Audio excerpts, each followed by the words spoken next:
At least 2 people are thought to be missing after an explosion sent flames tearing through a Manhattan building.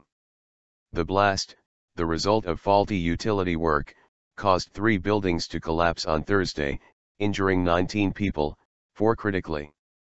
Officials are investigating the cases of 6 other people who are unaccounted for, but who are not thought to have been in the buildings. Firefighters and medical staff worked overnight to try and douse the flames.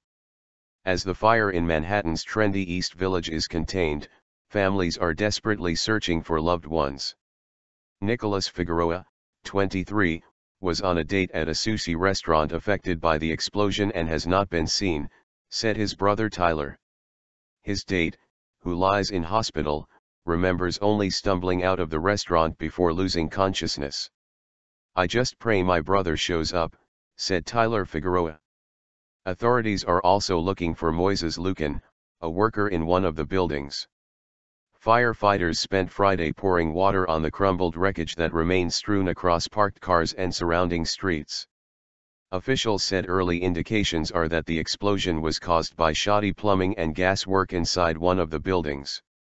Utility inspectors declared the work faulty just an hour before the blast tore through a restaurant that occupied the ground floor and sparked a fire that continues to burn. Blake Farber, a witness, said he had been walking by the building and smelled gas seconds before the big blast. New York City Mayor Bill de Blasio toured the wreckage with other officials. They sidestepped shattered glass and puddles of water as they surveyed damage and thanked the emergency responders. Mr. de Blasio said there were no reports of a gas leak before the explosion, which was so powerful it blew the door off a cafe across the street. Emergency dispatchers started receiving calls reporting the incident around 15:17 local time, 19:17 GMT, on Thursday, and emergency services were on the scene in about 3 minutes, city officials said. Manhattan's East Village is a neighborhood of small businesses, restaurants, and apartments. Thick plumes of dark smoke could be seen across Manhattan on Thursday. For some residents, Friday was also the first time that they could survey the destruction up close. "I'm totally devastated. For my neighbors, for our neighborhood. We all look out for one another," Naomi Machado said while crying.